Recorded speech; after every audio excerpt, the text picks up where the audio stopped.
What's good, YouTube? I just want to have a little fun these last couple of days when the Westbrook gonna be up. So I just wanted to talk about the top five point guards so far. After we have half of the year almost over, we only got 20 plus games. Let's let almost 23, 24 games left of the NBA season. I just want to give you my list of since the season almost over. I just want to give a list of all the top five players at each position so far in the NBA. So I'm going to drop them all at once, or I might drop them once a day. I don't know yet. But stay tuned, subscribe if you're new to the channel, and check out the NBA breakdown with Russell Westbrook that's coming up tomorrow. I promised it today, but I ended up hanging out. But so with that being said, we're going to talk about the point guards. Number five is a toss up, really, because I respect both of these guys, but they both are one dimensional and they both are not amazing playmakers, or they both really ain't asked to be amazing playmakers, but they both amazing scorers. And number five can go to either one of these players. You might have Eric Bledsoe. Some people like Jeff Teague. Some people like Ty Lawson. Some people like Goran Dragic, who will be on this list possibly too. If we was talking about last year, he was a All NBA player. And I'm just gonna have to go with my guy Kyrie Irving. It was over Damian Lillard. Damian Lillard, he was struggling in January. He was struggling a little bit in the beginning of the year. I was watching his stats. I was watching him play. He was just struggling with a shot, and he just shoots too many threes. And the three ball is the hardest shot in the game, and it's the hardest shot to make consistently. And Damian Lillard prides his game on a 3-point shot, and he's been struggling in January.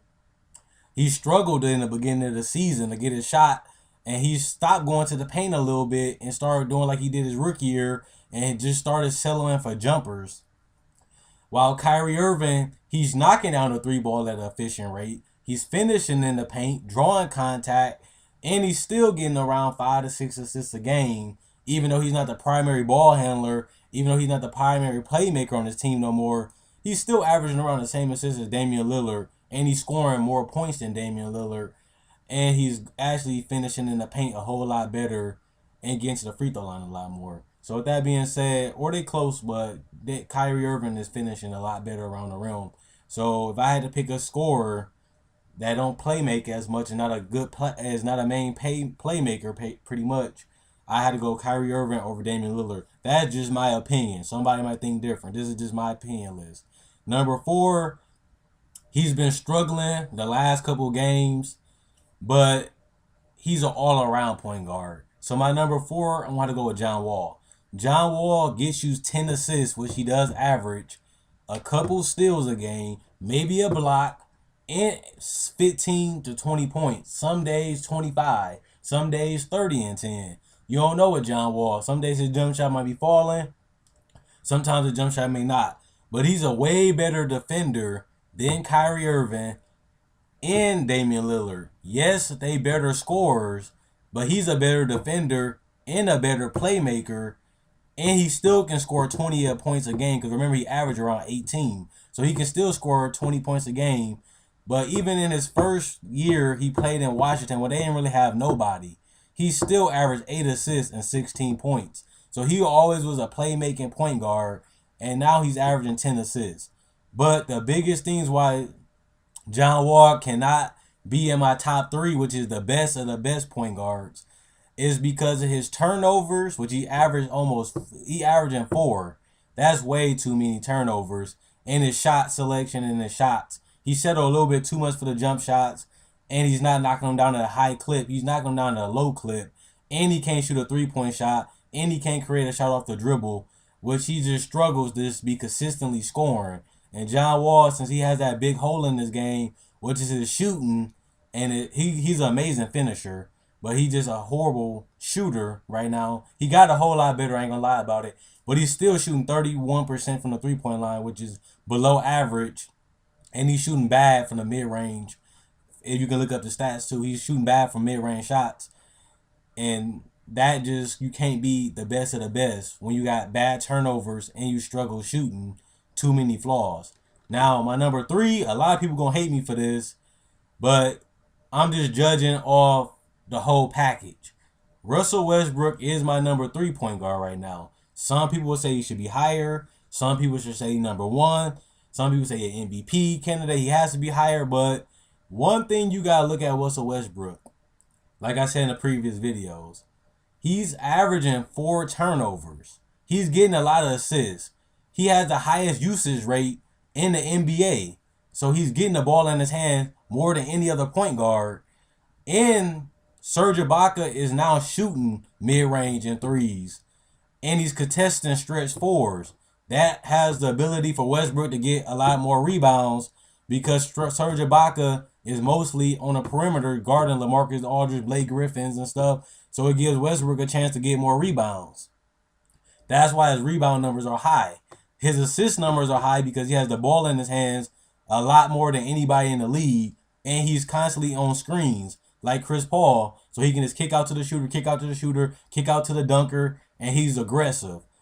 But that's his best strength is that he's aggressive and he's always finding holes in the defense and he's always constantly attacking, which puts pressures on the defense, which allows him to find open gaps, open shooters, open penetrators, and open cutters because he always on attack. But that also has an end because as you've seen in a lot of games this year, he shot OKC out of the game because he came off the screen, kept shooting jump shots, and he's just not knocking them down consistent enough. You see him throw up threes out of nowhere or just shoot a three, but he's shooting 28%. His decision making and his shot making is questionable, and I don't care whoever says wrong. I'm wrong on that. I watch Westbrook play. I watch a lot of the OKC games, and I watch him play all the time, even in the playoffs. Westbrook shot selection and decision making are questionable, and it can win you a game or it can blow you a game. And it's just too detrimental. Steph Curry, number 2. Now, Steph Curry is an MVP candidate. He probably the number 1 MVP to a lot of people. I'm going to go with James Harden on that one. But Steph Curry has improved his defense a whole lot.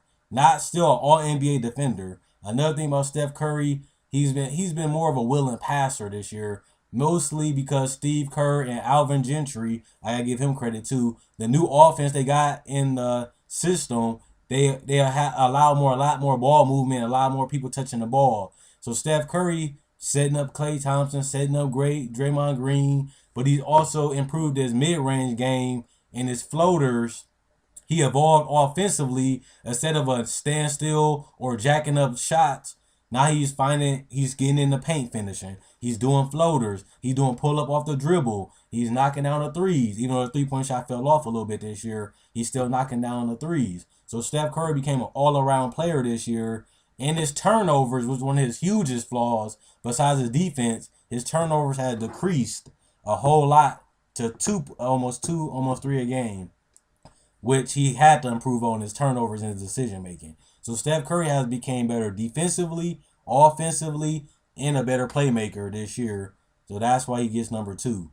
And he's, like I say, he's more efficient than Russell Westbrook. Another thing, the best point guard in the league, is my opinion, though. Like, this is my list, like I said before, is Chris Paul.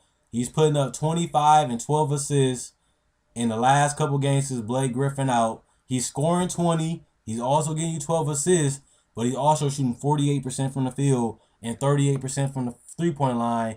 And he's averaging 10 assists now, and he only averaging 2.2 turnovers a game. But that's a high amount. That's a huge assist to turnover ratio. John Wall averaging 10 assists on 4 turnovers. Chris Paul doing half of that and averaging the same amount of assists and scoring more points and is more efficient scoring the points, and he's not getting that much turnovers. And he's knocking down a 3-point shot above average.